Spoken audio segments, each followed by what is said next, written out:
हाँ, तो जिते भी एमवी चैनल देखे वाला दर्शक बंधु ही उनके यासीन मस्ताना पटले तहे दिल से धन्यवाद है, हार्दिक हार्दिक स्वागत है।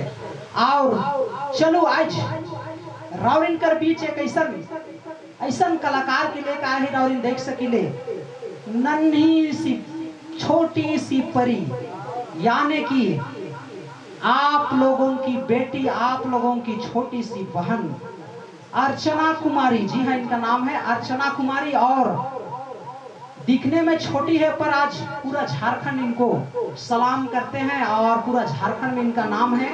और ये नन्ही सी बच्ची यानी कि अर्चना कुमारी एक छाई हुई गायिका है।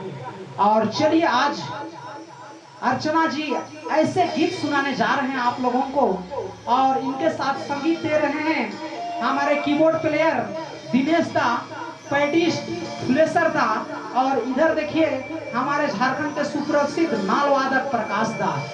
ये सब काफी मशहूर म्यूजिशियन हैं। और इस म्यूजिशियन के साथ आज छोटी सी नन्ही सी प्यारी सी बच्ची अर्चना कुमारी, शीशा जे टूटे कोई नहीं जाने, दिल टूटे सभे कोई जाने, ये गीत से आगाज कर रही है।